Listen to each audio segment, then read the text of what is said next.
How can we best build a genuinely inclusive and intersectional movement for justice, one that is able to transform this broken world where the lives of black and poor people don't matter? So let me first start by extending solidarity greetings from War on One. If you don't know us, we are a UK-based NGO that stands in solidarity with our movements in the Global South. We organise alongside the labour movement, workers, migrants and refugee movements and young people here in the UK to fight the systems of oppression, economic, social and political. We are part of the global movement that is building a better world. And we share a belief that our power comes from organising ourselves collectively as people, of being willing to tell truth to power, believing in the power of our own agency, and the power of refusing to accept that there is no alternative. And most importantly for us, whilst our fights are rooted here nationally, we must always remain accountable to our movements and our fellow sisters and brothers in the Global South. So we're unique in that we provide practical and political solidarity to our movements in the Global South, fighting for workers' rights, women's rights, ending extractivism, defending food sovereignty and ending occupation, centering their struggles, their voices and their demands. And I'm saying we are very proud to be the only British charity that stands in solidarity with Palestinian civil society and their demand for boycott, divestment and sanctions. And on this, the 100th anniversary of Balfour, and the 50th anniversary of the occupation of the West Bank and Gaza, and the 10th anniversary of the siege of Gaza, we must all act together to demand an end to the injustices of occupation and the complicity of our governments in this repression.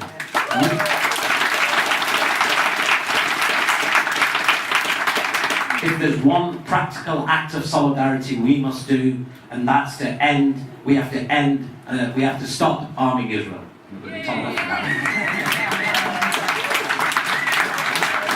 But we also campaign here in the UK against the systemic drivers of injustice, taking on the power of corporations, of free trade agreements such as TTIP, of austerity cuts to our public services, and standing with workers, in particular migrant workers, such as those at St Bart's and at SOAS cleaners, and of course the inspirational Mac strikers in their struggle against precarious contracts.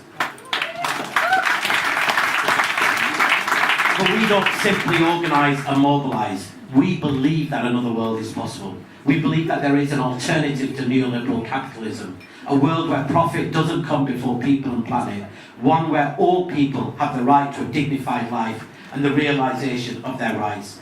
We believe we can transform this world we live in.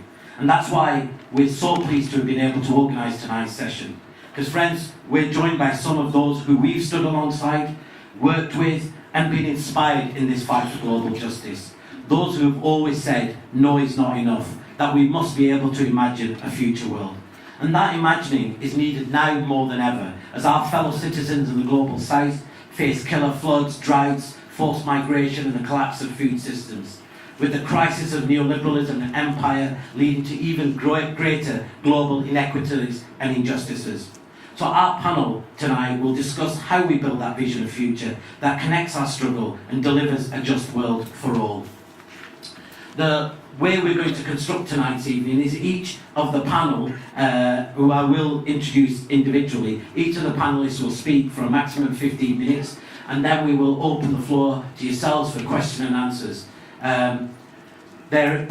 If you need toilets, there are toilets there and upstairs. If the alarm rings, it's not a test, it's probably a fire, so it would be useful if we could move to the fire exits, which are clearly signed both at the front and the back. We're using the hashtag noisnotenough for those who like to tweet, and tonight's event is also being live streamed. And if you want to know more about War on One, we're at www.waronone.org. Please join us, we are a movement of people. But before we begin tonight's panel, I want to ask one of my sisters in struggle, a spoken word poet and an activist, Shareefa, who lives by Grenfell Tower, and someone who has worked and continues to work with the families and residents of Grenfell Tower in their fight for justice. If there's one thing that Grenfell Tower has showed us, is that the reality of neoliberal austerity and cuts and the disregard for black, minority and poor lives in this country. And their struggle is the one that must be at the heart of all of our movements. So I'm very proud to ask Shareefa to share one of her poems about Grenfell Tower. Shareefa.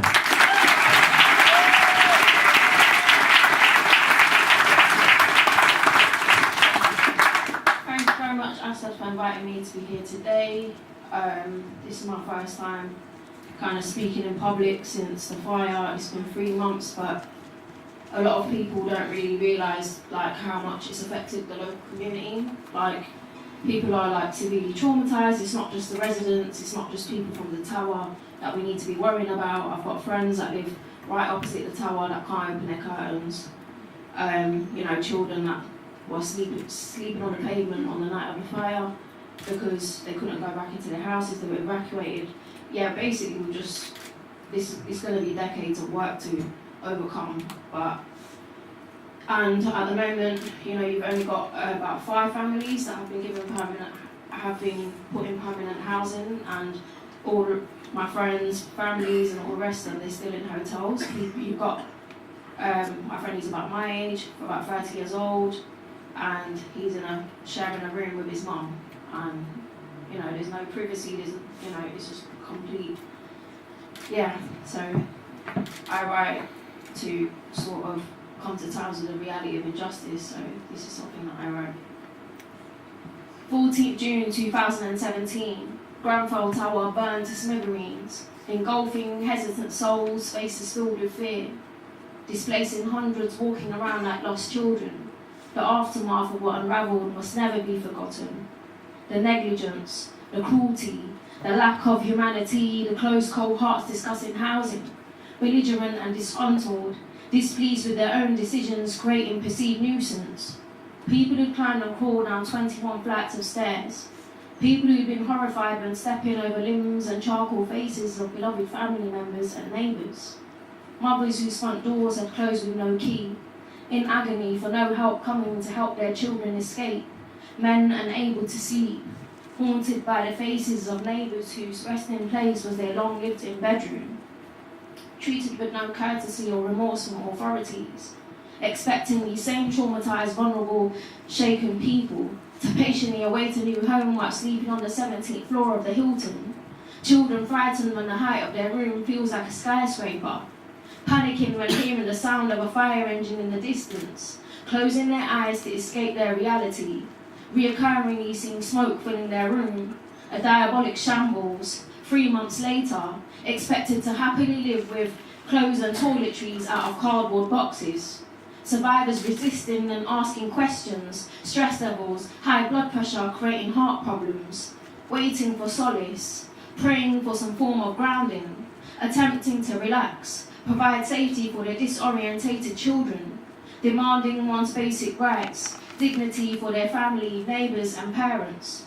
Council doors closing in the faces of residents, poor coordination, key workers on holiday, no priority pass even if you're a survivor from the fire, continuation of negligence and irritation, many in and out of mental health hospitals, frustrated on the verge of probation or incarceration, many suicide attempts, no haste for those lost their will to live, life turned upside down in one night, bonfire night and campfires being a clear avoidance. Many insensitive towards the depth of the trauma, the feeling of injustice when hearing news one wishes was a rumour. Bodies identifiable bodies delayed in being handed over, expectations of going back to everyday life. This doesn't just disappear when turning round the corner. Thank you.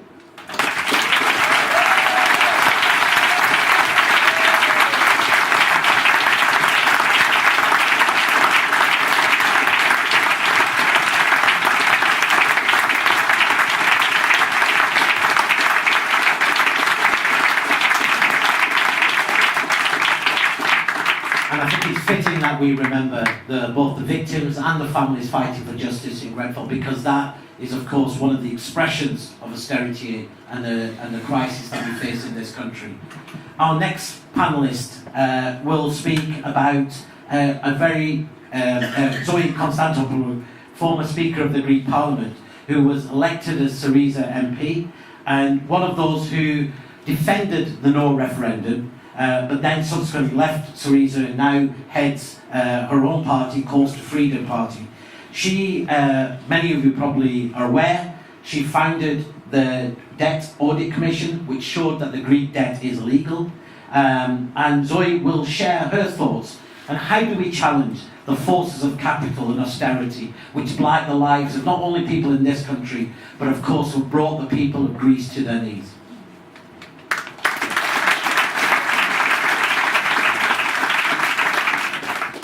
Good evening to all. It's a real pleasure to be here. I would like to wholeheartedly thank the organizers.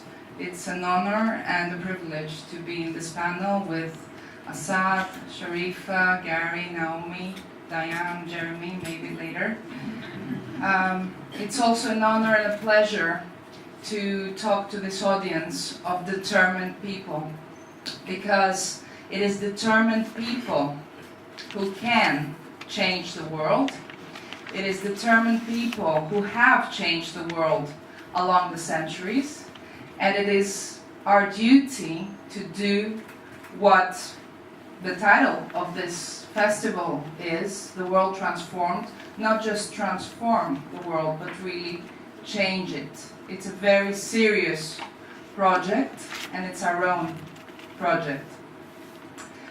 I will speak to you about my country, Greece.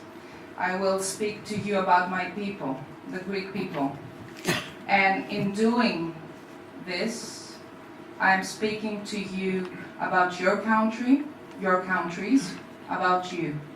Because what has happened and is still happening in Greece is only a preview of what will happen here and elsewhere if we don't stop it.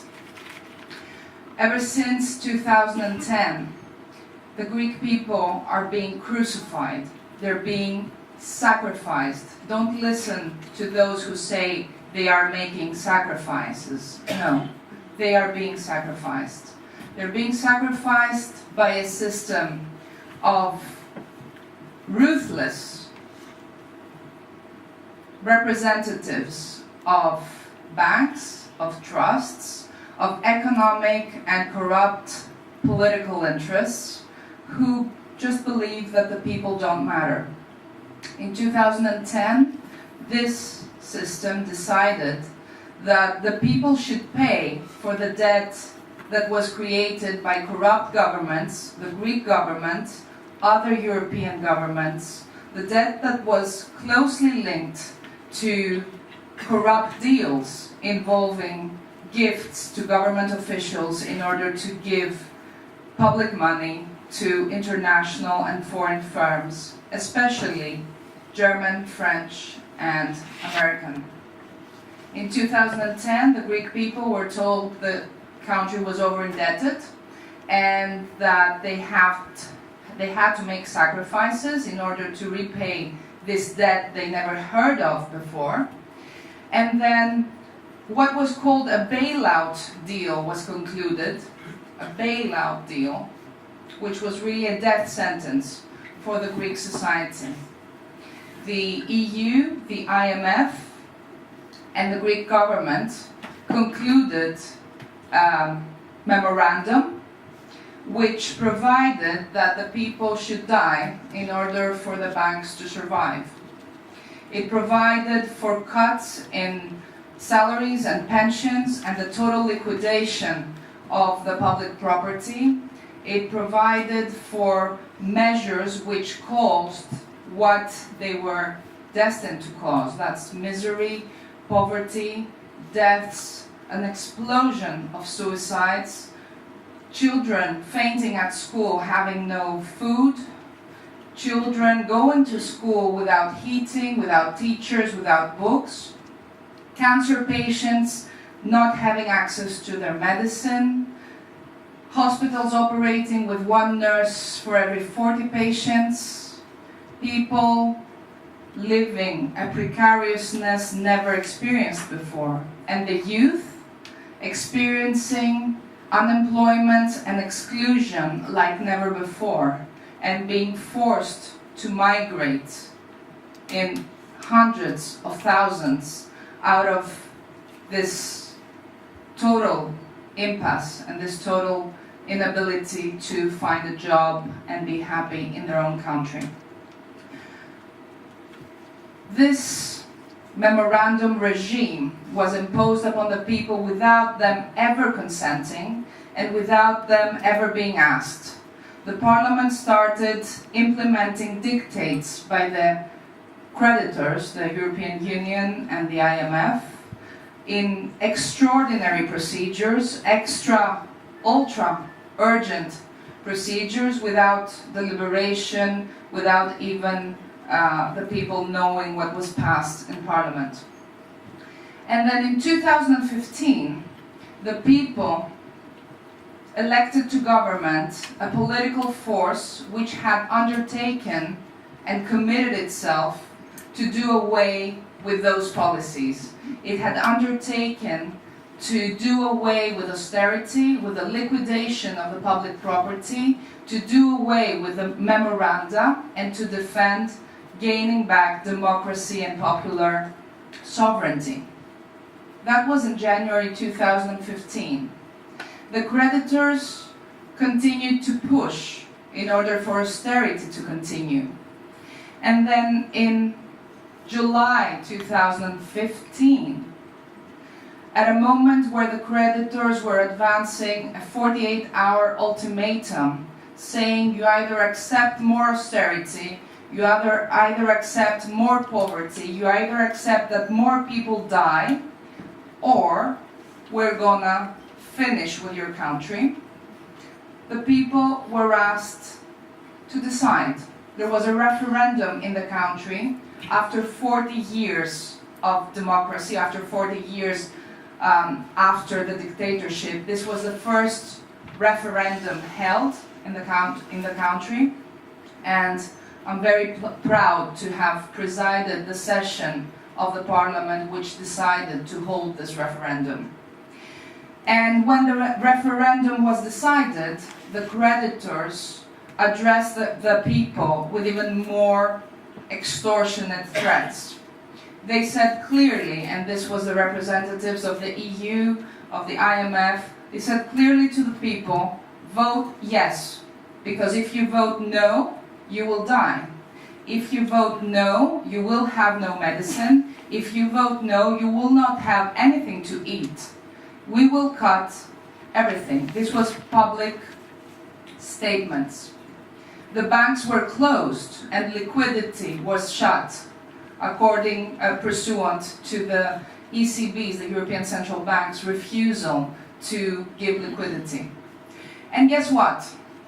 With all the media in the country saying that yes would prevail, with all the propaganda agents saying that yes is the only way, with all the representatives of the old regime saying yes, yes, vote yes, this is the European way, well, the people voted no.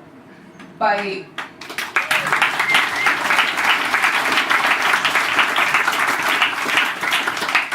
voted no. Thank you for this. This is really important for the Greek people, because they were very courageous and they continue to be very courageous, and they continue to prove that the people are more courageous than their leaders when the leaders prefer power over the people.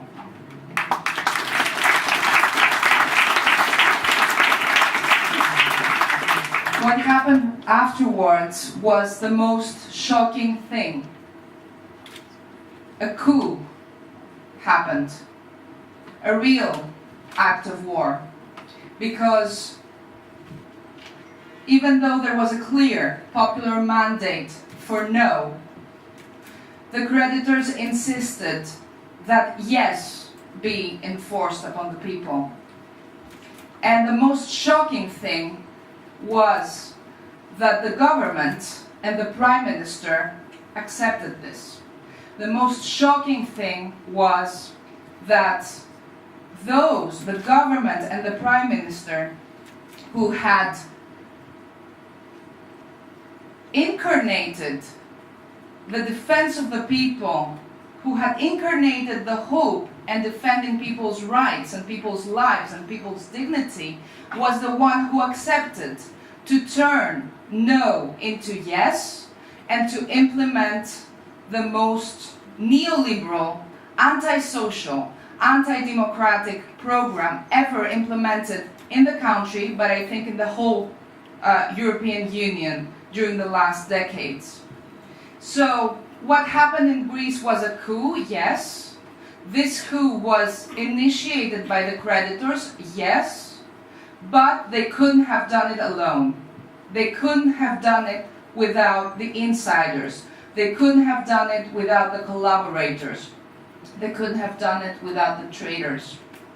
And this is very important to know, because there is some of those who want us to think that the government had no alternative.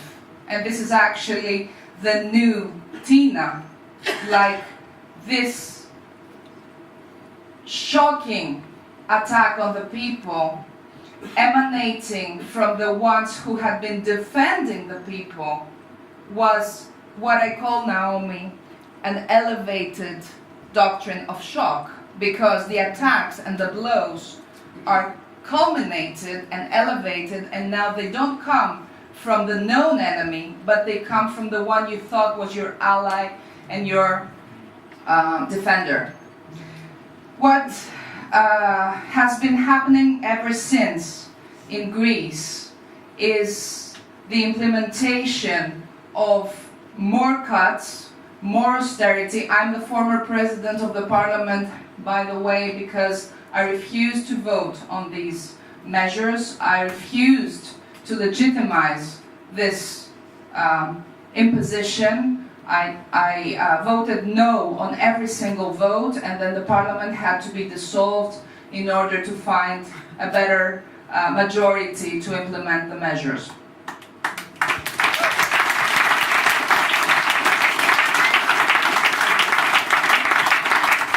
I'm very glad to be the former president, because I know which side I'm on, and I'm on the side of the people. And this is something anyone involved in politics should remember and should choose very clearly, the side they're on. What has been happening the last 2 years? More cuts in pensions, the 13th cut in pensions, cuts in salaries, total liquidation of ports. I'm talking about liquidation because that's the terminology used. Ports, airports, seashores, archaeological places, cultural places, everything is being liquidated. It's being sold for peanuts. Corruption is reaching sky-high limits. The government is very happy to conclude deals with the Israel state. It's very happy to and really abandon the Palestinian people. It's very happy to conclude deals with Turkey that totally violate the refugee rights and international humanitarian law. It is building a new corrupt system with new oligarchs of their own preference. It's controlling the media, and it's covering up what it's doing, including letting the environment be totally polluted and surrendered. We're having in Athens the biggest and most horrendous ecological environmental catastrophe the last 2 weeks. A tanker was sunk near Athens, and the whole sea around Athens is being polluted, and nobody knows about it because this is the cover-up of the EU and the Greek government. Coming to alternatives and coming to this false and very provocative narrative that there is no alternative and that the Greek government could do nothing else but surrender, I'm saying alternatives are always there. Alternatives are not contracts, they're not warranties that you get. Alternatives are the fruit of the struggle of people who defend principles, defend democracy, defend freedom, defend justice, defend human rights, defend the people.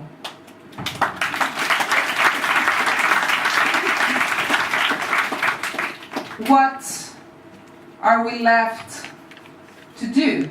How do we claim alternatives?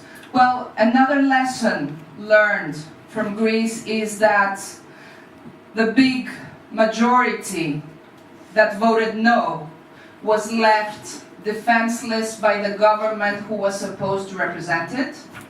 This big majority still exists, but it needs to defend itself, it needs to resist, and it needs to defend the no that was cast in the referendum.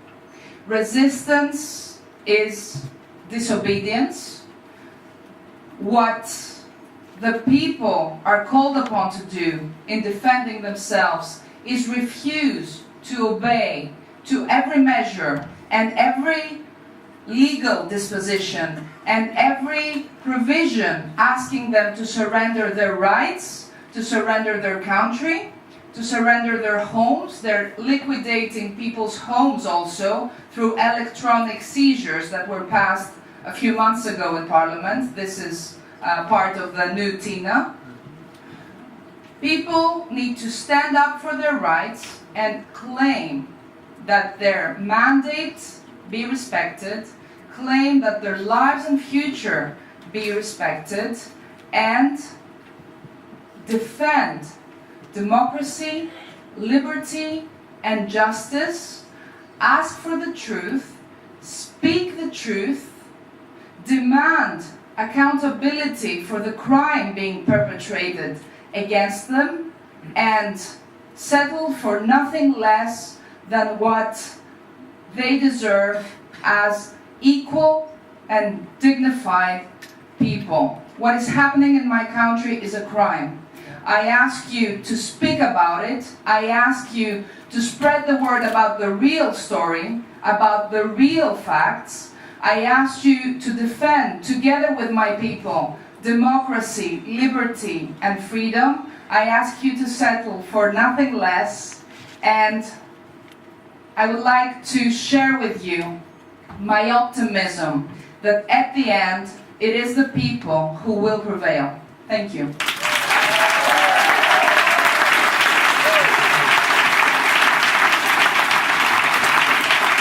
Thank you Zoe, for that very, very powerful contribution. And of course, many lessons for us and for us here in the UK, maybe for the coming years.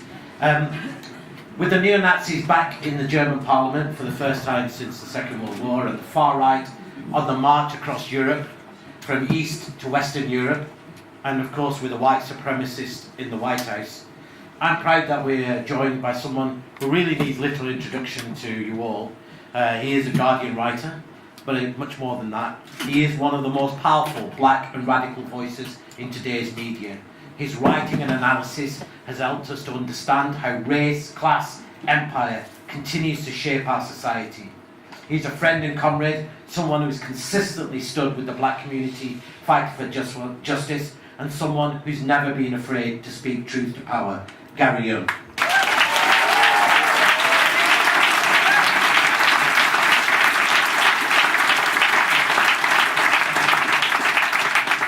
Thank you.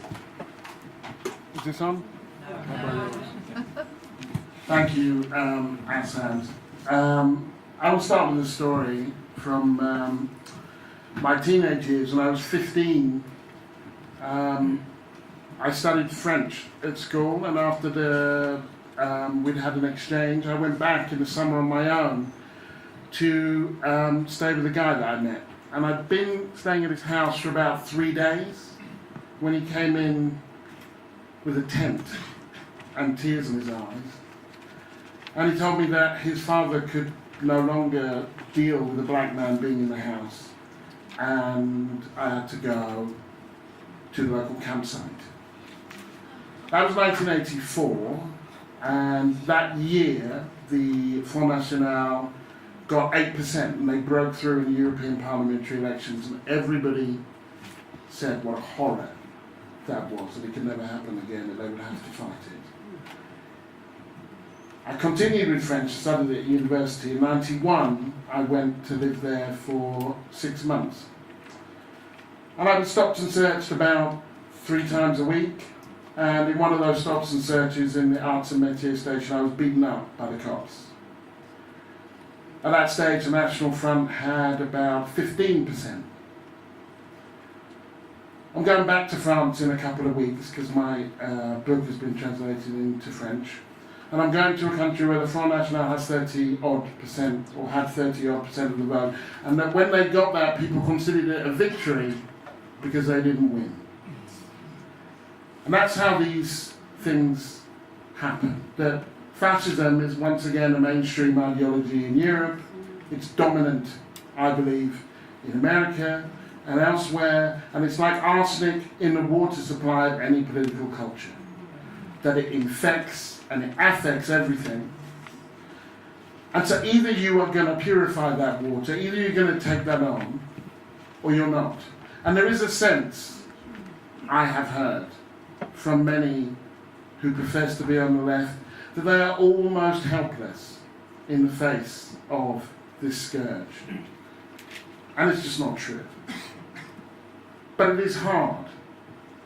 Now, the easiest thing that I think we can do is to have the first thing I think is relatively easy, which is a straightforward conversation about a truly progressive program that redistributes wealth, that puts money and jobs into working class communities and expands the public sector and relieves the kind of anxiety that can make some people vulnerable and prone to bigoted ideas. Now that's not a difficult argument to win, but it is if you don't have it. That it wasn't the Roma who traded in credit default swaps. That we didn't bail out Polish plumbers and Romanian cleaners, we bailed out the banks. And it's not women in hijabs who are closing our libraries and underfunding our schools. That we know who the enemy is, we know who's doing that, and if we can be honest about that, then there's a case that we can make. And that starts with putting responsibility where it lies. That the world at the moment is organised according to the golden rule, and that's that those that have the gold make the rules. We don't have gold, and so they can move money in a way that we can't move people. Money and machines have more rights than people. If you want to move a piece of technology or a machine that will put large numbers of people out of the work, there will be no questions at the border. That you can flick a switch and move massive amounts of resources to a place where labour is weaker, labour is cheaper, and unions are weaker, and nobody will say a thing. But if people try to move, often to escape the very results of that, that's when the paperwork kicks in. That's when the border guards show up. That's when the barbed wire shows up. We can make the case that it's not immigrants that drive down wages, it's bosses. And that the best way to make sure that wages aren't driven down is to make sure that everybody's unionised. That our collective strength is much smarter way to defend our living standards than allowing them to pick off the weakest individuals. And we should never let the Tories get away with both slashing public spending and then blaming immigrants for scarce resources, which is the effective equivalent of pissing on your leg, telling you it's raining, and then blaming the poorest and most vulnerable people for the weather. It's just not acceptable.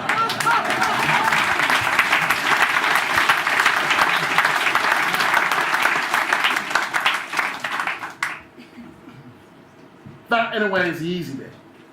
And that, to some extent, is what happened this June, when Labour emerged with the kind of manifesto that meant that people had something to rally around and be excited about and could find a way to think about how things might be better that didn't involve blaming someone else.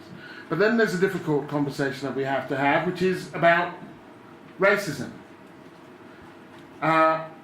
Because the other conversation is almost like changing the subject. And we do have a problem with racism. How could we not? Now, first of all, that conversation should be about condemning ideas, not people.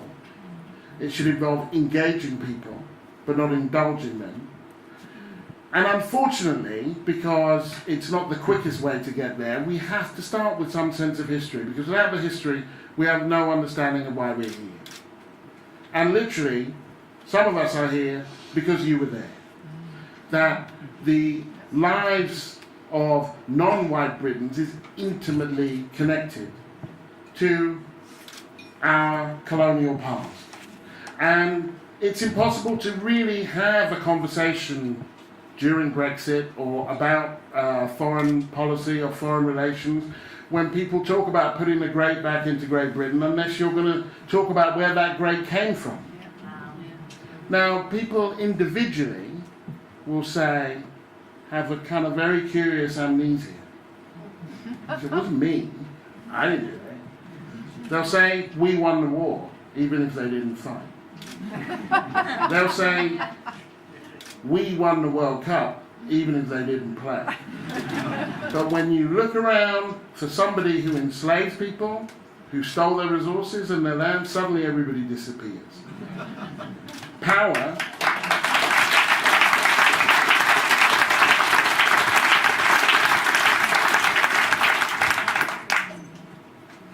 has many parents, but the brutality that it takes to acquire it is almost always an orphan.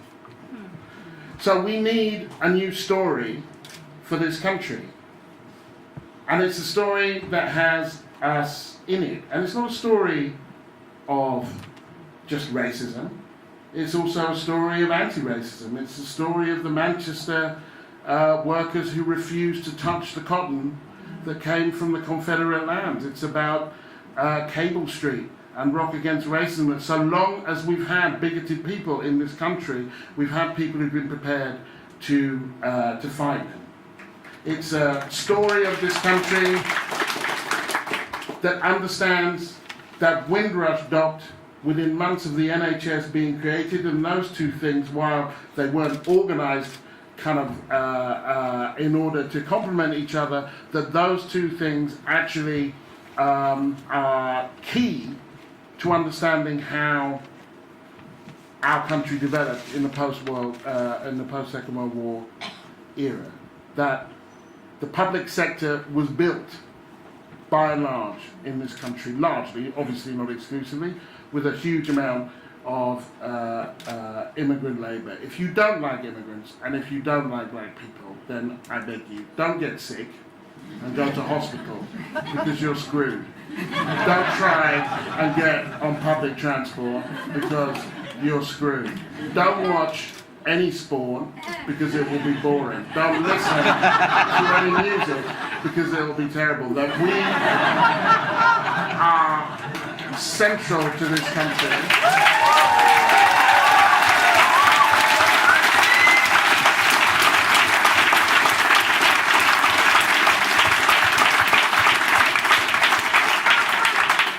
And that to try and understand us without it is to understand it, misunderstand it completely.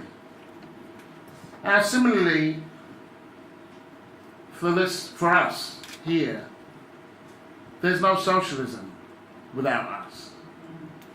That the notion of trying to understand us as some kind of secondary point, some adjunct, really misunderstands the kind of world that we're trying to build, all of us. And that we can and have stood shoulder to shoulder as brother and sister, but not as younger brother and sister, as equals. It's an important point to make for the simple reason that when you start talking about race, whenever any black person starts talking about race, there will always be someone who starts talking about identity politics as though it's some kind of disease and misunderstands a demand to talk about race as anything other than a demand to talk about equality. And if we're not about equality, then what are we about? That there is no contradiction between understanding that there's a racial dynamic and a class dynamic.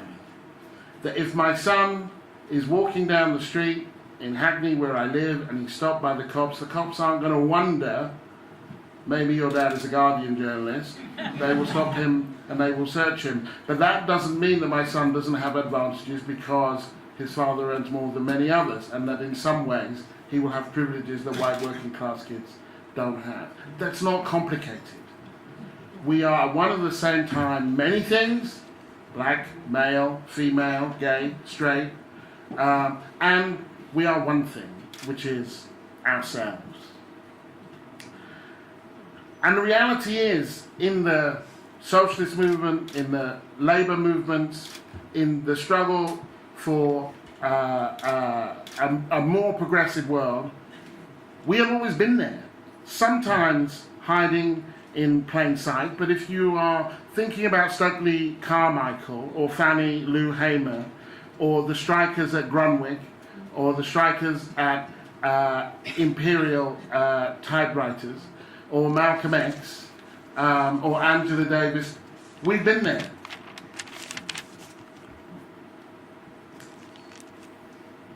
We need to know some of this history because it helps us explain not just where we were, but where we are now. And the reason that that's important is because in the absence of that knowledge, that Britain, while being a small island, has also had tentacles all over the world, is that when things start happening, as they did just a couple of years ago with the refugee crisis, and it's still happening, but when it was central in most people's consciousness, it helps give a shape to why those things should be happening here and what our responsibilities are. Not just our historical responsibilities, but our current responsibilities. That because we are a powerful country, because there is that great in Great Britain, there are things that we do that affect the rest of the world even when we don't see them. That we bomb people and then we want to close the door when they flee our bombs and come to Britain. We sell companies arms, countries arms, so that they can bomb people, and then we want to close the door when these people come to Britain. We underdevelop economies through colonialism, and then when people are poor and need to escape that poverty, we close the door.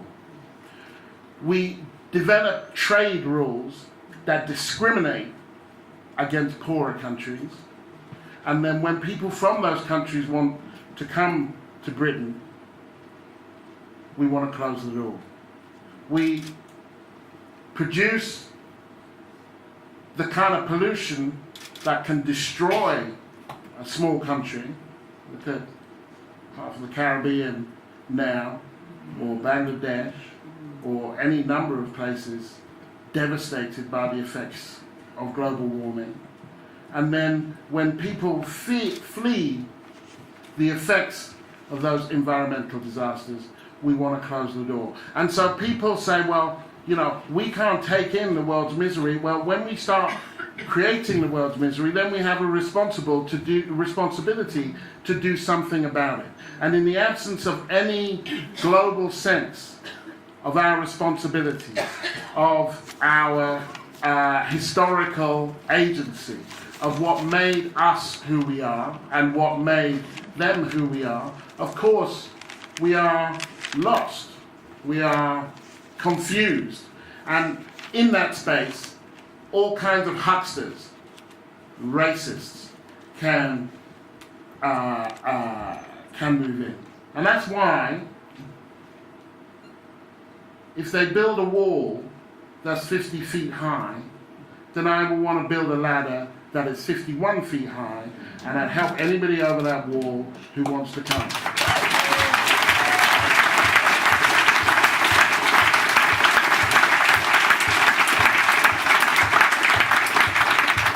People are more important and borders, and human beings should have more rights than money.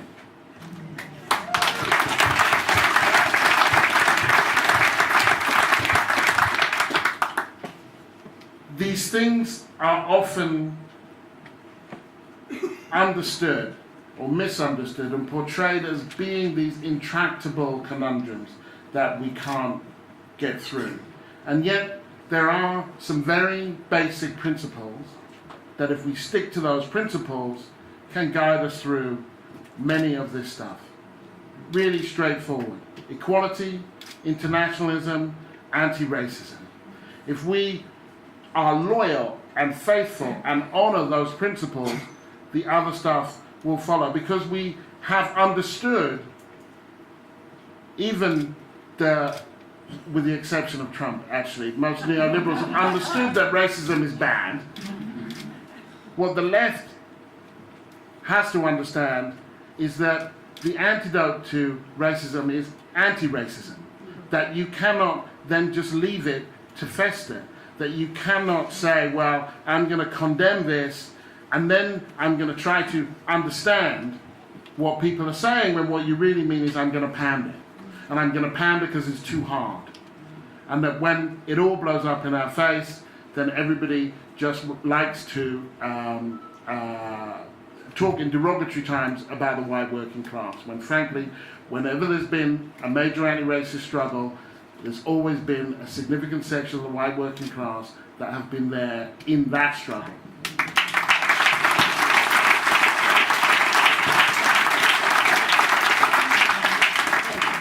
Equality, internationalism, anti-racism. That's about socialism. It's not brain surgery, but it is hard, and we can do it. Thank you.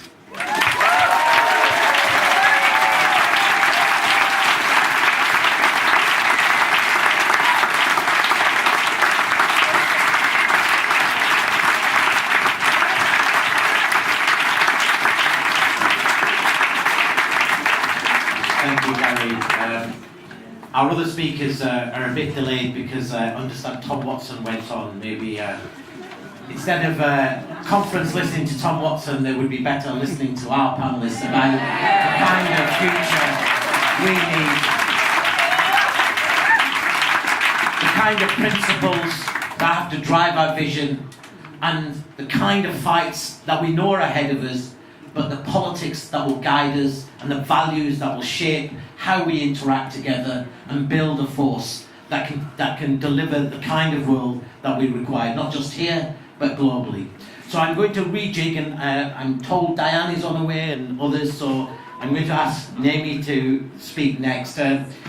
Naomi Klein, of course, author, writer, and I'm very proud to say a patron of War and Want. She's responsible, for, of course, for writing some of the movement's most important books, from No Logo to Shock Doctrine to, of course, her latest book, No Is Not Enough, which I really urge you to read. It inspired tonight's session, and at the end of tonight, Naomi's going to do a very quick book signing over there for about 20 minutes. So the book is available. Please do if you haven't read it, do buy it. But more importantly, I think Naomi has stood with the movements, and she's been on the streets over the many decades of struggle that we've seen. She stood with our movements in the global south, and has always looked to connect those struggles, whether it's neoliberalism, to corporate power, to climate change. And she not only gives voice to the struggle, but I think more importantly, she gives us hope.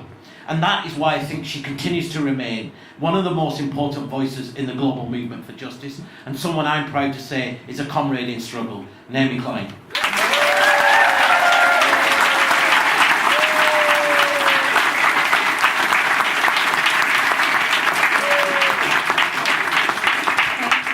Thank you so much, Assad. This is a real honor to be on this panel and to listen to the other speakers. I want to thank all of you, and Shareefa as well, for speaking 3 months after that catastrophe and sharing words that are so raw and beautiful. Zoe, I don't know if you know this, but the title "No is Not Enough" was actually inspired by the person you didn't name.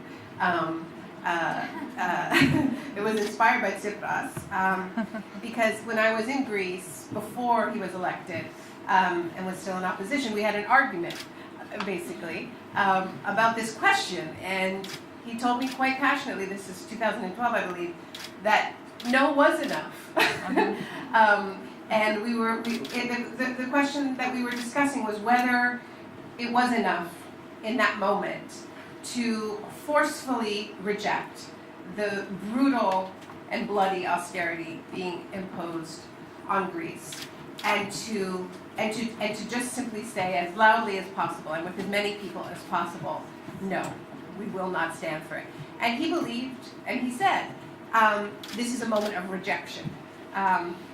And my concern at the time was, in fact, I did, up to that point, I had believed that. You know, when I wrote the shock doctrine, we made a little video to go with it. And the tagline was, "Information is shock resistance, arm yourselves." And we have this terrifically arrogant idea that if people understood this tactic that has been repeated over and over and over again of preying on crisis and people's disorientation and the states of emergency to rob countries blind, if in the moment that it was happening we could name it and take to the streets and say no, and reject it, that would stop them in some way. And you know what really changed? You know, the shock doctrine came out in 2007, and as we all know what happened a few months later. The financial markets collapsed, and we all witnessed this massive daylight robbery, just breaking in broad daylight all the rules of free market economics that had been rammed down our throats about how you can't intervene in markets and how there's no money and all the rest of it. And we witnessed trillions of dollars being marshaled to bail out the banks with basically no conditions attached, unlike the IMF, who when they give money, they have all kinds of things. And the car companies and the rest of it. And in many parts of the world, there was this forceful no. It took a while in the United States to get to that place of no with Occupy Wall Street, but it didn't take a long time in Greece. I mean, in Greece, people were rioting right away. In Italy, in Spain, it was the movements of the squares. People occupied their squares, moved in, said no. And of course, part of this wave was the Arab Spring, right? It was was triggered by austerity and food prices going up, and also this wave of no. But for me, you know, it was a real awakening in the sense of actually seeing that despite the most courageous resistance, it was not enough, because the force, the power of the war on the imagination, right? The piece of the neoliberal project that told us that however bad things are, the alternative, as you said, you'll die, right? And the extent to which people believe that, and we saw it so clearly in Greece, right? What will happen if we leave the EU? We can't even think about it. We can't even talk about it. It will be the end of the world. Like, we would actually have to imagine our own economy, or creating a debtors cartel or anything like really innovative in that moment. It was really unthinkable.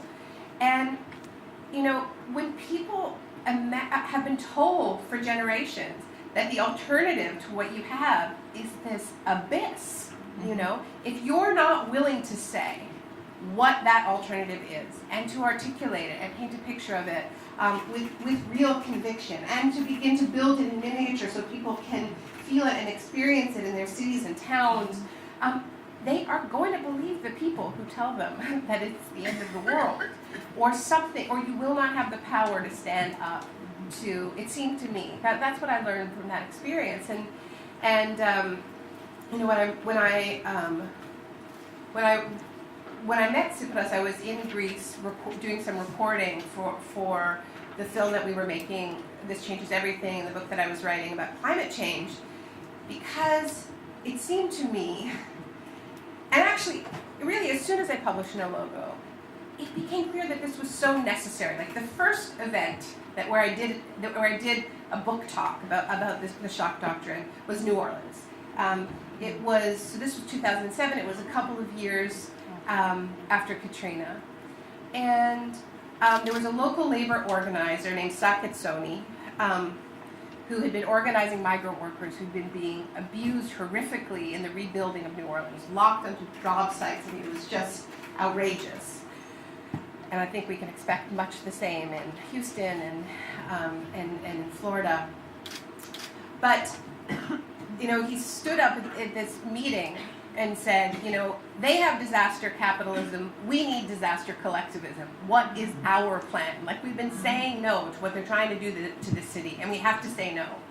But that crisis was a manifestation of all of these overlapping crises. It was heavy weather of the kind that we see more and more of because of climate change. We know that warmer oceans create more powerful storms, slamming into weak and neglected public infrastructure, and overlaying it all, that capacity to discount the lives of Black people, right?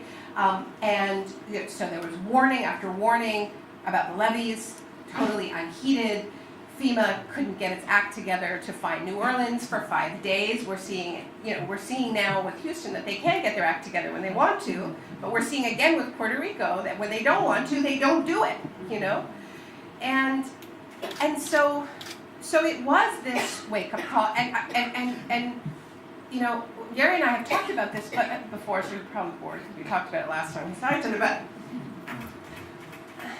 There was this idea, and there was this phrase that was used by the American pundits when the levees collapsed, that this was the collapse of the Berlin Wall for neoliberalism. That's what it was supposed to be. But the problem is, if you don't step into that breach and say, this is how this city should be rebuilt, this is our vision, and to say it with full throat and confidence, then that the power of that system will prevail. And in the end, what happened to New Orleans is, what did they do? They used it as an excuse to build more oil refining capacity. They closed the public schools and reopened them as charters. It's now the most privatized school system in the United States.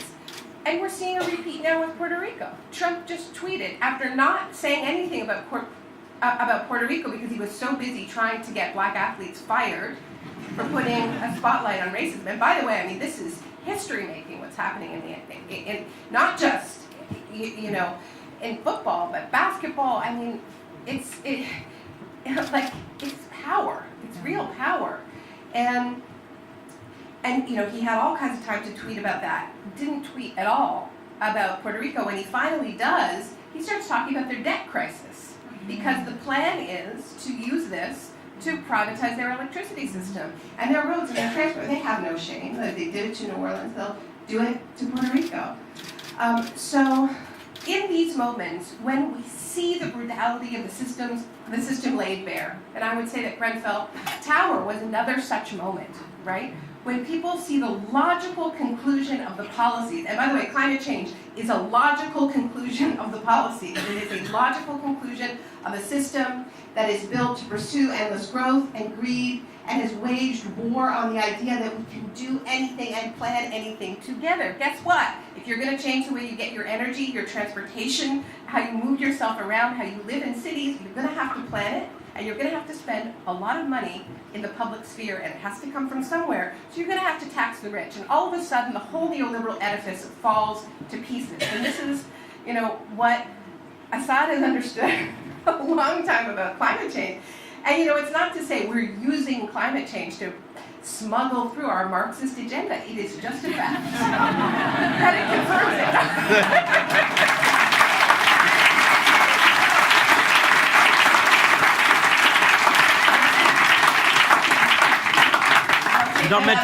You're not meant to tell anybody that. I didn't see it already. Damn it. I do this to myself whenever I'm here. So it was. I don't. I spend my time now immersed in climate science, trying to understand how we can rise to this moment of overlapping and intersecting crisis. And I don't come to it as a lifelong environmentalist. I come to it as somebody who has spent my adult life focused on economic justice, racial injustice, human rights, labor rights. And then I found myself in New Orleans and saw, oh no, this is the future. This is the future. It all comes together, and it's not just about things getting hotter and stormier or drier, depending on where you are. It's about things within this system that is so brutal, about things getting a lot meaner, right? And this is, I don't think it's a coincidence that we are seeing this virulent anti-immigrant xenophobia in this moment when people are on the move, right? And I think people understand, and somewhere in their subconscious, even if they don't talk about climate change, that we live in a world where a lot of people are going to have to move, right? And so it really is a choice, whether or not, as Gary said, we're building ladders or we're building walls. I mean, it comes down to that, whether we're going to fortress ourselves. And there is no way that we can do the right thing without reckoning with history, right? And those of you who heard the talk that I gave today, I focused on Puerto Rico for a while because I think that what is happening now in Puerto Rico and on all of the Caribbean islands that have been hit, going to the UN, having to beg for money. I mean, you hear these phrases: British Virgin Islands, French Virgin Islands, Dutch Virgin Islands, American Virgin Islands. Why do the Virgin Islands why are they protectorates of all of these places? That history is utterly intertwined with the history of indigenous land theft and the theft of African people.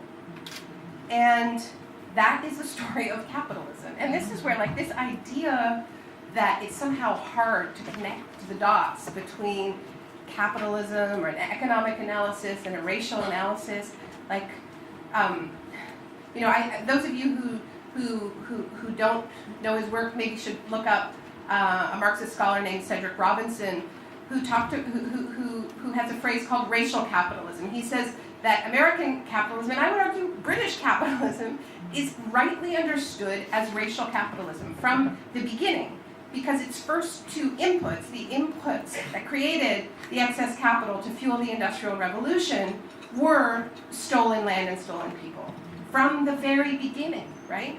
So if we tell the story of capitalism honestly, right, then it shouldn't be hard to connect the dots between our movements, right?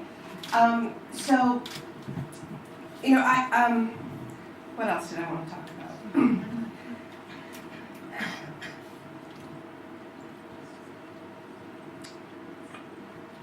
So I think I'll talk a little bit about a project that I've been a part of in Canada, where a group of us decided to try to see whether the overlapping crises that we were facing as a country, there was growing concern about climate change because of the fact that our country had so heavily bet on the dirtiest, or one of the dirtiest fossil fuels on the planet in the Alberta tar sands. There was a very live debate going on about our own violent colonial history. We have this problem in Canada of just, we're not as bad as those guys down there, and this breeds this horrible complacency among Canadian Liberals. So there had just been this Truth and Reconciliation, a long-awaited report, which named what the British Crown and the Canadian state and the church did to Indigenous communities as genocide, specifically relating to the systematic theft of Indigenous children and putting them in residential schools where they were abused physically and sexually and emotionally, and where their language was banned and so on. And so this was a kind of a wake-up moment in our country, because we have such a strong narrative, or a lot of liberals have this strong narrative of being, the nice country. So and there was growing concern about inequality. There was change in the air, and we were in the electoral cycle that eventually elected Justin Trudeau. So now we have memes, so everything's great.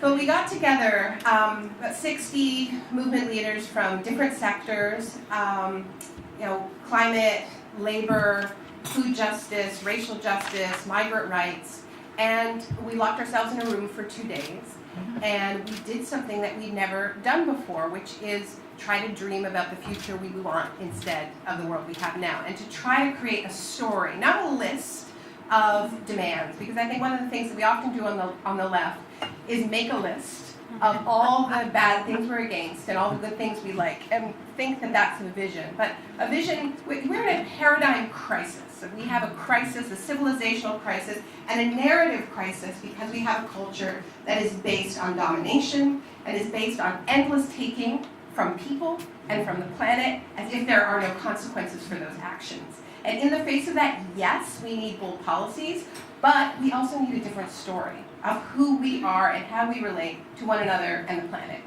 And so that's what we tried to do, and we couldn't have done it without some incredible Indigenous leadership and elders in the room with us. And so we wrote this document, which we call the People's Platform, and dropped in the middle of our election campaign. Our media didn't know what to do with it, but the idea was to try to connect the dots, between exactly what Gary was saying, our trade policies, our wars, our weapons sales, our pollution, and migration. And we need a migration policy. We need levels of development assistance and international financing that reflect those facts. So they're not deracinated. They're part of this story of extraction. And the way we saw the paradigm was moving from this culture of endless extraction, what I call today in my speech the gig and dig economy, to a culture of care, to a society based on caring for one another and caring for the planet. We did a few things in connecting the dots that were a little bit different. Some of it was just taking a page out of the climate justice playbook to say that the people who have gotten the worst deal under the current extractive economy, whether within our countries or around the world, need reparation, need climate reparations. If we are going to make these drastic changes to how we power our lives and how we live, why wouldn't we seize that opportunity to right these historical wrongs? So that means paying our climate debts, but it also means domestically that the communities that have been most ravaged, that have systematically had the dirty refineries in their communities, whose lands have been mined to get the coal, to get the tar sands, have to be first in line to own and control their own renewable energy projects. We want energy democracy on the German model, and as is in the Labour platform, right, wherever possible, community-owned energy or energy in public hands, but more than that, we call for energy reparations, right? So that the communities that got the worst deal are first in line for the public dollars to own and control their own renewable energy. And the other thing we did was we tried to redefine what a green job is, what low carbon work is. Because it isn't just guys in guys in hard hats putting up solar panels and wind turbines and building subway cars, so it's all that, and we can create hundreds of thousands of good jobs, and we can fight to make sure they're union jobs and pay a living wage, and we should do that, and we have to make sure that workers in high carbon sectors get the retraining that they need and are democratic participants in designing that retraining so that they can be part of this transition. And there's also huge amounts of work to be done in land reclamation and just cleaning up the mess that has been left behind by dirty industries. So we need to do that work of care and repair. But what about the low carbon work that is done primarily by women, and as Gary noted, primarily by women of color, the work of care, of taking care of us when we're sick, of caring for our kids, of teaching our kids, and it's kind of low carbon. Like, when I drop my kid off, at school, it's a low carbon workplace. His teacher is a low carbon worker. That's a green job. And this is the work, and I would include making art and public interest media that is, under constant assault. And we need to lift that up because this is work that actually does not destroy the environment. So as we contract those sectors like speculative finance and the extractive industries that are at war with the earth, we can and must expand those caring sectors, that caring economy. And so, I think that this work is, I think people here are a lot of the way there, but I still think too often we think in lists.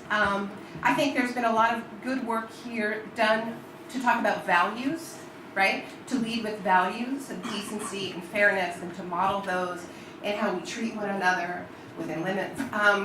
But I think that we shouldn't downplay the importance of narrative because we are all living inside these incredibly destructive narratives.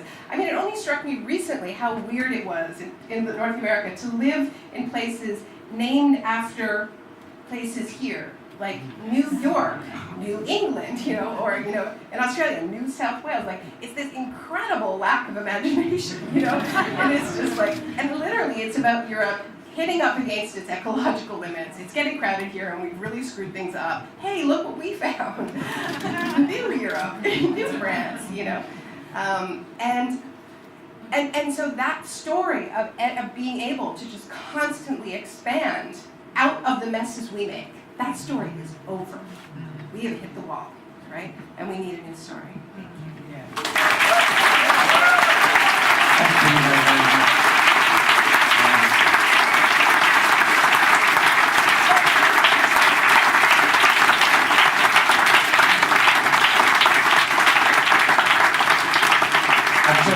All three of our panelists have been absolutely amazing and inspiring. I've just looked at my WhatsApp, I'm told other final speakers are on their way, but what we'll do is go to questions now. And please, it's questions, succinct, small, no comments, no long speeches, so we can get as many in as possible. There is a roving mic, somebody's going to do a roving mic, okay. And I cannot see anybody beyond about 3 rows. So let's take, just looking backwards, going there. Okay, let's take this gentleman here, and we'll take that guy there with his hand up on about the 6th, 7th row. I'm going to move with 2 and over here, because I can't see, I thought it was a woman, but then I realised it was a woman.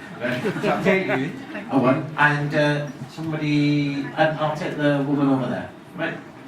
We'll take those 4. So take this guy here first. The lights, I can't see anybody about 2 rows. He went out that way. Thank you. I'm a family doctor, I'm a GP. To bring the problem of neoliberalism closer to home, we're in the brunt of a final phase of the NHS privatisation. People might not be aware that a study published in February this year showed that 30,000 people died in 2015, more than was expected, published by the RSM, the Royal Society of Medicine. And we've also had another paper released by a professor of public health showing for the first time a decrease in life expectancy. The problem is at home, it's not abstract. How do we get through to the British public that this is a problem that they should be worried about? Wait.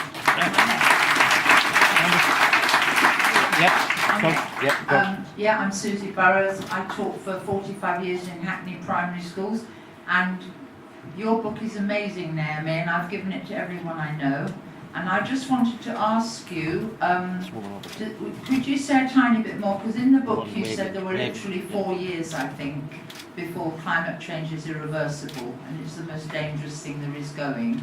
And I just wondered if you'd say a bit more about that. And I love that thing, the idea you had that you've done in Canada. Could we have a copy of that, or is it all over the internet already? Thanks. Okay. Woman over here. Yep. Rivka, Sorry, please take this, that guy there. My name's Susanna, I'm from Totnes in Devon. This is kind of a localised problem, but I think it's Yeah. pertinent to what we've heard here. I heard this morning from Labour Party members back in Totnes in Devon that this weekend UKIP are holding their conference in Torquay, which is about 5 miles from where we live. And they've invited the Alternative for Deutschland to come and speak. Now, okay, I'm getting home late Wednesday night and I was kind of hoping to have a quiet weekend. But Friday and Saturday they're having this conference and we want to protest in some way, and I'd like your opinions on what we can do to make it a positive thing that, we do not want this on our doorstep. It's not acceptable to us to have these people with their opinions. So. Thank you. Anyone over there? Can you pass that mic back here? I hope a quick question.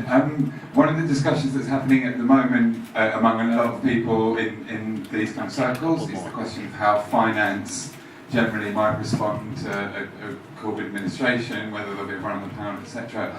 I guess my question is, do you think we need a shared constructive narrative about what the alternative for finance is particularly, or can we look at this just in terms, at least at this stage, of raising taxes on capital in various ways? Okay, great. The other thing is, how does climate change relate to the other converging ecological crises, which we tend not to refer to because climate change is so big?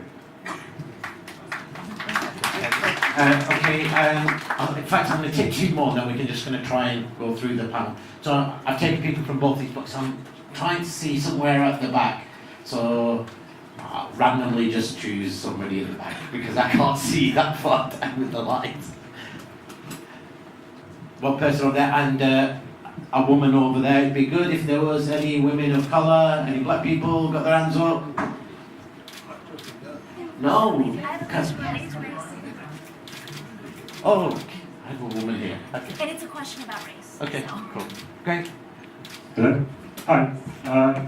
Zoe, I think you're fantastic and really inspirational. And I wanted to say what Syriza did getting elected back in sort of 2015 and the referendum vote, I think really inspired a lot of people, a lot of my friends in Britain to sort of campaign with extra vigour and get Corbyn elected, for example.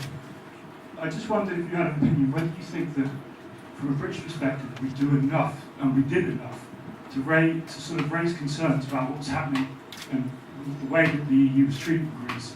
It seemed like Britain sort of took enough, the British left in Britain sort of said, well, it's not our business, we sort of shouldn't do enough. I actually went to London, and Corbyn actually went to a rally to support Greece, but it was quite small, and I just thought that publicly and loudly, whether you felt like, I don't know, you were on your own a bit, what you thought about it. Great. Woman here. Hi. My name is Naomi Klein. I'm from the United States. I work for the Young Turks. My question's probably more specific to Gary. In the messaging wars that are going on right now between the left and the neoliberals, the true left and the neoliberals, race is used as a weapon. And it is something I see, at least in the United States, we get caught in this trap a lot. It's weaponized, and I go as far as say it's a form of mascot identity politics they're using to push the left into a narrative that is just simply untrue. What tricks do you have for us to go out there as warriors in this fight so that we can spread this message of economic inequality in the most effective way? Great, some very brilliant, great questions. So what we've got is questions about NHS privatisation, climate urgency, about protesting in terms of UKIP fascists, alternative for finance. What does solidarity actually look like, genuine solidarity, in a time of crisis like the one experienced in Greece, and race, identity, inequality, politics. So let's start from, am I happy to go with you first, or? Gary looks ready. Gary looks ready, okay. Whoever looks ready should go. Okay. So, I'm just going to pick and choose. Talk about 2. Yeah. The first one in Tom Mayer's. My advice is that actually, first of all, doing that is very important, because it denormalizes everything. It makes it something that we understand to be intolerable in some way. And I've been on enough demonstrations myself where a bit of me thinks, what is the point of this? But actually the point, a lot of the time, is showing up. If you think of that first story that I told of the 8% and then the 15% and then the 30-odd%, that in every moment during those 25 years, the more people that showed up, the better. But I would also say this, that we have to be more than a series of demonstrations. And so the degree to which any action can engage the people most likely to be affected by these policies, the more effective that kind of engagement is going to be. That one of the problems I found in America with gun crime is that the gun control movement is this very white, very middle class kind of group of people who don't want to deal with black working class areas where most of the kids are being shot. They don't want to, they don't know how to, and to some extent they see them as part of the problem. And so there is a limit, when people say, well, why can't this be done? There is a limit to the buy-in. And so wherever we can do things with people and not on behalf of people, the stronger the things that we do will be, and the more enduring.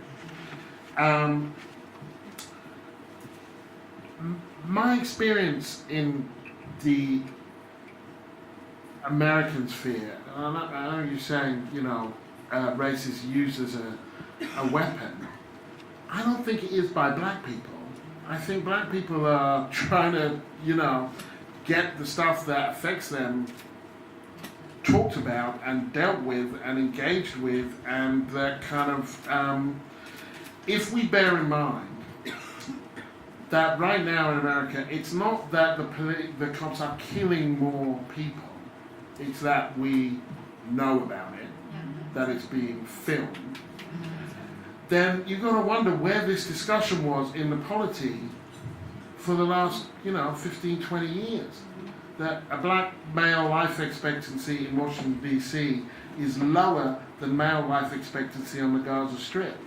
That is not part of the broader conversation. So I do think there's a significant section of the African American population for whom, and activists for whom, they're not engaging in it metaphorically, they're trying to get these things understood. And that there's always felt to me to be this issue in the States, and to some degree here, of it being of it being adjunct thinking. Oh yes, and then there's black people, as opposed to integral thinking. And so this is taking really a leaf out of Naomi's books. This is an original thought really, but it does matter that Bernie Sanders could imagine himself to be a socialist and stand and want to do all he wanted to do to the banks and do all he wanted to do for education, but he couldn't imagine something like reparations, something like that. It doesn't have to be that. He couldn't imagine a particularly creative response to Black Lives Matter, because there are these third rails. And sooner or later, the left has to acknowledge that they, however risky it is to engage with some of the things that you fear may alienate your base, that one fears kind of, you're going to get hammered on, that you don't have much of a future without it. And so, and so it makes more sense to take that on, which in a way is the entire story of this Labour project, right? It's staring into the kind of challenges that face us and deciding, finally, we're just going to talk honestly about what we need and what we want, rather than kind of wrapping it up in managerial language and hoping that no one will notice, and then not actually delivering for our base. That doesn't work.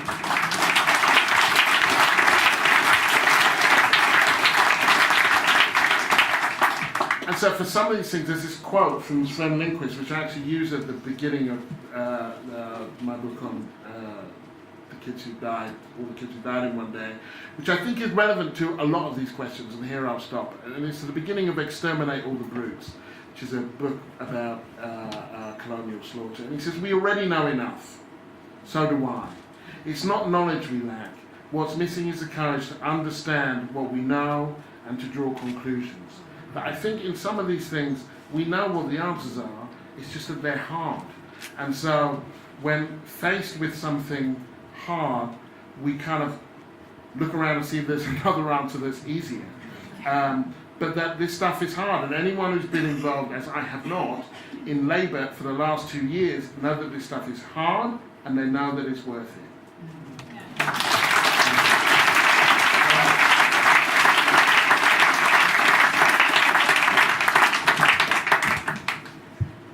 I think there were extremely interesting questions, and I'm really overwhelmed by Gary's speech and Naomi's speech.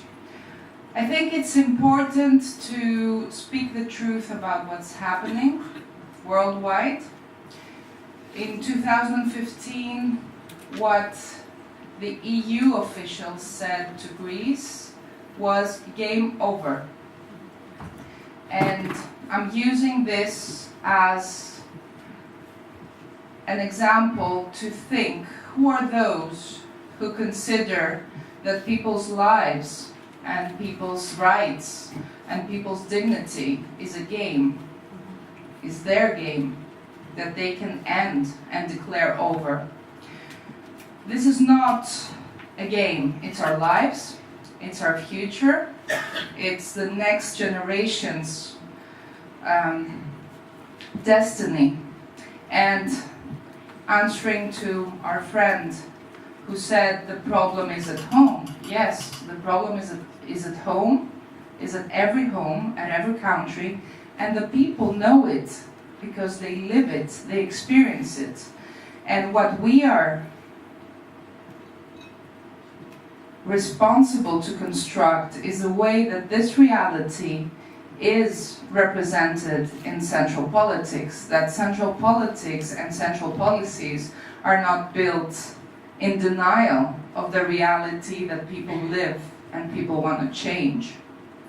And in this respect, I think it's very important to recognize that what the EU has ended up being is a neo-totalitarian, neo-colonial regime imposing upon the people policies which they refute. And this is not something concerning the people who are victimized each time. This is something concerning all EU nationals, but I would say this is something concerning every citizen of the world and every human being. I'm very glad that there was a no to this European Union pronounced also in Britain. I will not say that, and I would not make a gift of this no to the far right. I think it's important to defend this no. And when talking about the no said by the Greeks and answering to our friend at the back, whom I wholeheartedly thank for his intervention, your question, did we do enough? Do we do enough? Well, I think this is a question that we all should ask ourselves, and it's also a question which is never answered by yes until we prevail, until the people prevail. I would say that there was huge solidarity to Greece, by citizens around the world, by people around the world, and this gave a perspective of real change in the balance of power, because the balance of power is not about governments, it's not about friendly prime ministers and friendly government officials, it's about people being solidary to other people. So to answer your question, I think what was done by the people in solidarity was extremely supportive, and we felt it in Greece, and I felt it, and the Greek people felt it. But this does not end the story, because Greece is not a game that is over. So the question is, what do we do now? And what do you do now? What do we all do? What would I expect Jeremy Corbyn to do? I would expect Jeremy Corbyn, who is a defender of human rights and a defender of peace, to name and shame the war that's happening within the EU with economic and financial means.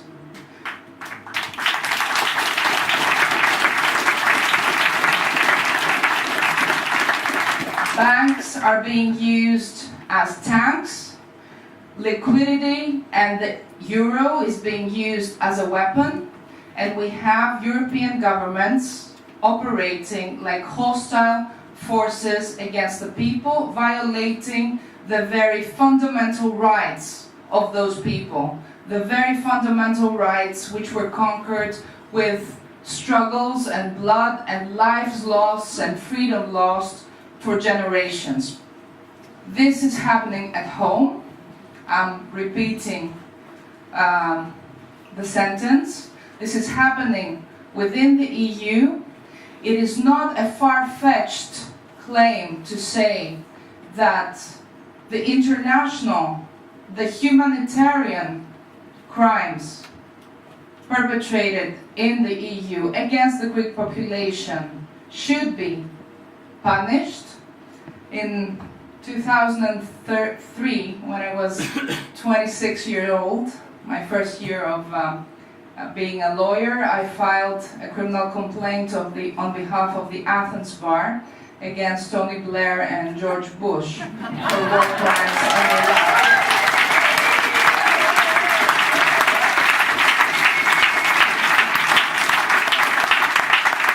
And people were then saying this is not serious. And it took 14 years for the war crimes to really be admitted even in the UK. So today in 2017, I'm saying that there is an international crime perpetrated in Greece. We should claim justice for this crime. And we ask you, and this is my answer, we ask you to support this struggle for freedom and justice for the Greek people, but for the people around the world. Thank you.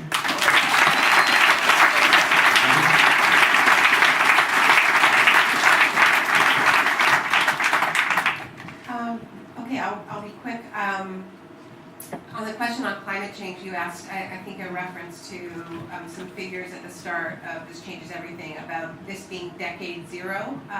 And I wrote that mid-decade, and now we're near the end of decade zero. And what that refers to is what climate scientists have told us about when we really need to turn our emissions around. So this is not when we need to be 100% off fossil fuels. We have, probably till 2040 for that. Are you willing to go with me on that? 2050? No, you're like sell October 2030. I would expect. We have a greater responsibility in the global north. So. Yeah, well, certainly electricity we can do by 2030. And in the LEAP we call for that for electricity and for the rest of the economy well before mid-century. What that 2017 figure refers to is the International Energy Agency a report that came out where they said that if we continue to build new fossil fuel infrastructure after 2017, what year is it again? Then we will be locking ourselves into blowing the 2-degree temperature target, which is what's in the Paris Climate Accord. And the reason why they make that, they say that is that when you spend billions of dollars building a new oil pipeline or building a new offshore drilling platform, then the companies that make that investment intend for it to be working for and in production and extracting for 40 some years. So you end up with something called infrastructure lock-in. So that's what 2017 referred to, and it's why in the climate movement we have placed so much emphasis on stopping new fossil fuel infrastructure. I think people don't understand why we're so obsessed with pipelines. Yes, it is about local impacts and water, but it is also about avoiding this infrastructure lock-in. That so you have huge campaigns fighting the Adani coal mine in Australia, and 350.org has some great mapping where you can see all of the fossil fuel infrastructure fights that are going on around the world. So I hope that answers it. You asked about the LEAP. Yeah, you can go to the leap.org and read the manifesto and also see some of the ways people are implementing it. We're starting to see city councils rewrite the manifesto. I mean, city-based activists get together and localize it, and then run slates of candidates in cities on that platform. And so we're really excited about that. And we're also really excited that the city of Los Angeles, which is the second largest city in the U.S., they've got a great city councilor named Paul Koretz who's formed a LEAP commission to try to see whether they can take those principles and apply them to the city of Los Angeles, which is a pretty big deal considering what a polluting city it is. And I think this is very much the attitude we have to take in the Trump era, right? That as they go rogue in Washington, every space that these guys don't control, we have to do more. And so that's true for countries outside the U.S., certainly, but it's also true for cities and states. And there are great campaigns to ramp up ambition in New York, in California, not let the Democratic governors off the hook, because everybody looks great in comparison to Trump, right? And they think, this is fantastic, but we can't allow that logic to stand. My prime minister, loves this. He loves sort of posing as the anti-Trump, but most of it is marketing. Yep. So, by the way, Naomi, I think your question around the weaponizing of this stuff. I think what you're referring to, if I'm right, is the way in which very centrist Democrats really disingenuously smear the left using race and gender, right? And like this today, I did several interviews with British journalists. They were about anti-Semitism in the Labour Party, misogyny in the Labour Party, Venezuela, and these are all attempts to change the subject. But the point is, it's not just we can't just respond by denying it, or saying there's no validity, right? We do need to be better on all of it, right? It is also true that the right is worse on all of it, but that's no comfort, right? So anyway, I think Gary's answer was terrific. And I also want to say that Gary's book that he mentioned, The Day of the Death, it is an absolutely fantastic book, a stunning book that I was really proud to blurb, and you should all check out. Because even when we know things, if we don't know the stories, and that's the beauty of that book, is to tell the stories, as Gary does so magnificently, of these snapshots of snuffed out lives. Gun violence is extraordinary. So finance, I realize, got short shrift in all of this. Yes, we need to take on finance, and I think that all of this sort of scaremongering about the way financial markets would punish democracy, as they punished democracy in Greece so extravagantly, is an opening to talk about the extraordinary reliance on this very destructive industry. But I also think it's very important for people to educate themselves and educate other people about the fact that this happens every time the left comes to power. When Nelson Mandela was elected in South Africa, the market bet so hard against the Rand that it led to Mandela and the ANC doing a U-turn and embracing neoliberalism. This is our history. Of course we have to talk about it. Of course we have to talk about it. In Ontario, where I live, we elected an NDP, our third party, for the first time in history in the 90s, and our credit rating was downgraded by Moody's, and this happens. I tweeted after there was that big dip in the market when it looked like Corbyn was winning. Capitalism hates hope, but we need to sort of fight back and get out there. And I think it makes lots of sense for people to be having these conversations, educate the public that this is not unique. This is unbelievably anti-democratic, and there are ways to weather these shocks. You can't panic.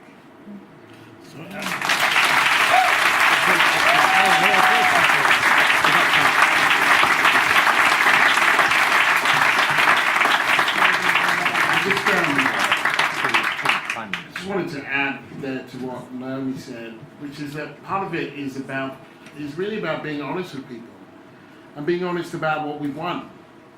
That, you know, we would have won enough votes, we would have won an office, we would have won a limited amount of power, that we would not control the neoliberal order, that, and therefore brace yourself, and that the enemy is going to be the banks, the finances, that these people are coming for us.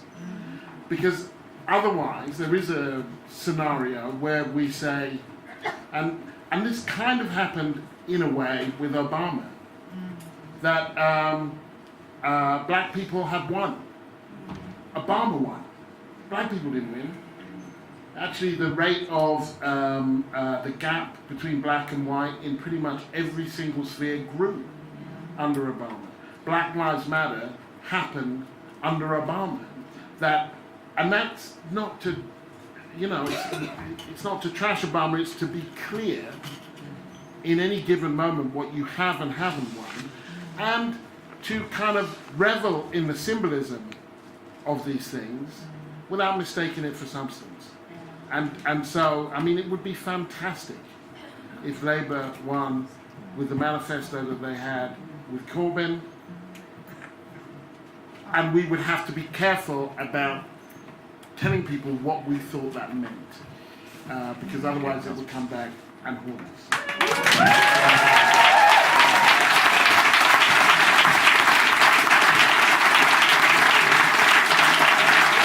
I'm going to warm up to Diane and we'll take some questions from the conference.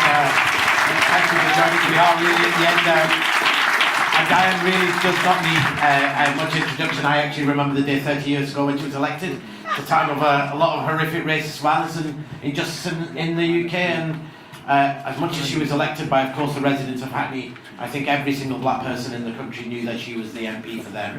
Her anti-racism, her refusal to accept the new logic of New Labour, austerity, resistance to war and conflict.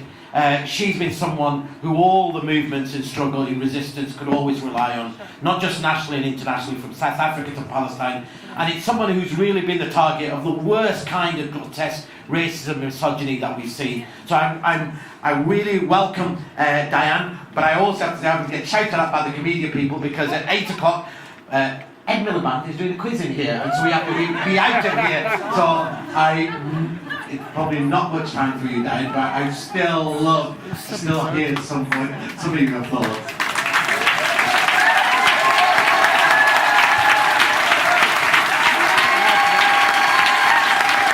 You have to turn it around. You have to turn it to me. First of all, let me apologise for being late.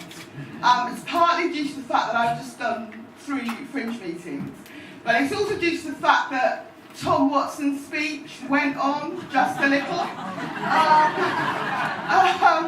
And it would have looked rude if I'd left before the end. I'm really pleased to be here to support this event, and I'm really pleased to be here to support the World Transformed and the amazing array of events they have organised, because I think the World Transformed has been a visible expression of the transformation of labour movement politics by the energy released by Jeremy Corbyn, both becoming and remaining leader of the Labour Party.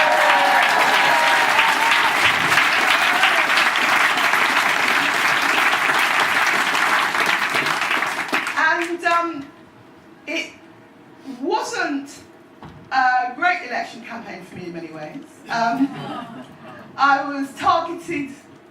by the Tories very specifically. Most of you won't know this, but they paid a lot of money to have targeted Facebook ads about me, which were kind of mash-up ads, clips put together to make it look as if I was pro-Al-Qaeda and all sorts of things. I was also on posters all over the country, me and Jeremy. Posters with my face, Jeremy's face, and some lines about Brexit. Now really, if you're doing a poster about Labour and Brexit, it should be Jeremy and Keir Starmer. I wondered why they wanted my face on the poster. What was the underlying message? And that came on top of all the online abuse. But you know why the Tories fought such a desperate campaign? Because they are frightened of the ideas that a Corbyn-led Labour Party represents.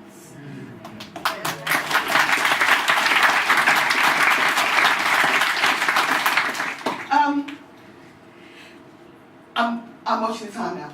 I don't want to be horrible about The Guardian. But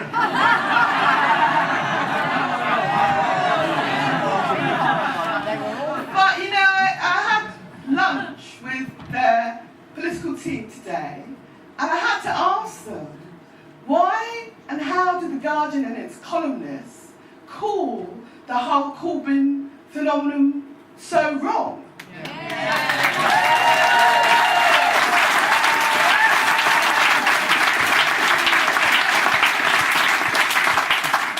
They wanted Yvette Cooper, the leader, the first time. That was the paper as a whole. There was a small group of them that wanted Liz Campbell. The second time, the second time, I don't quite remember what they said, but I know they didn't support Jeremy Corbyn. And we had to deal with the fact that almost all of the big-name Guardian columnists were anti-Jeremy, blatantly anti-Jeremy, with the honourable exception of the Mail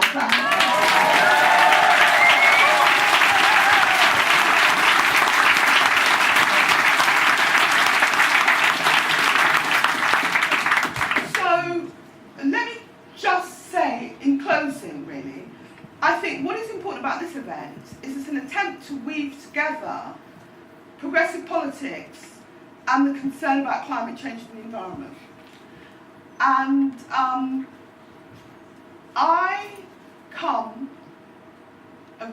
my family originates, like Gary's, from the Caribbean. And the Caribbean, many islands of the Caribbean have now been hit twice by hurricanes, and some of them have been flattened. And less dramatic is the way that the seas are rising in the Caribbean.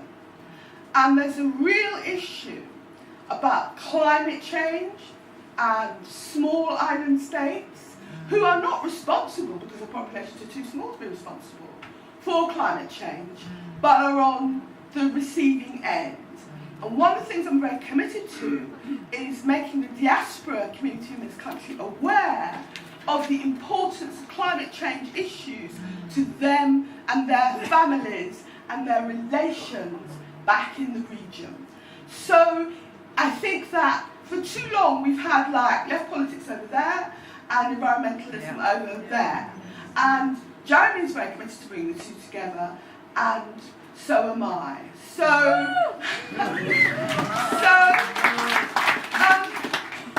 think my final thought is this.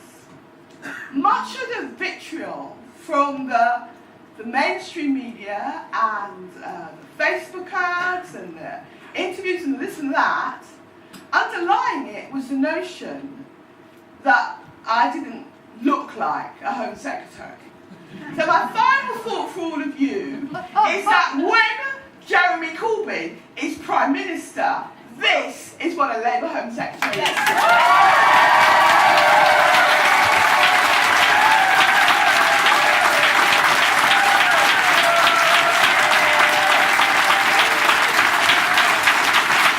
Diane, thank you.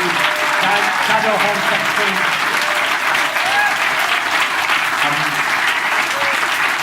I'm the warrior for justice. wonderful War on Want colleagues at the back of signing sheets. Please do leave your details if you want to continue this conversation, if you want to take action in support of those struggling nationally and globally, and of course help build that vision that connects and our struggles, but also the stories of our victories as well. And the thing that came out very strongly, that we have to be better at our storytelling. We have to deliver another world, a decolonised world, a world without racism, patriarchy and injustice. And I especially want to thank the wonderful TWT volunteers. It's been a real honour from War on Want to work with you in putting on the World Transformed. Shareefa, Energy, our lovely spoken word points, and of course the incredible panel here, Zoe, Gary, Naomi and Diane. And to all of you, for all that you do, and for all that you will do to make this a better world. And I will leave you just with one last thought. The only way we're going to build that better world is if we resist, we mobilise and we transform. So please join us and join War on Want. Join the support with those inspired and resistance. Now Naomi's going to do a quick book signing over there for 20 minutes. For the rest of you have to leave quickly because they have to reconfigure this room for a quiz and they've only got about 20 minutes. So thank you so much. That was brilliant, well done. You can't announce it. There's a picket at 9 o'clock. The Israeli ambassador.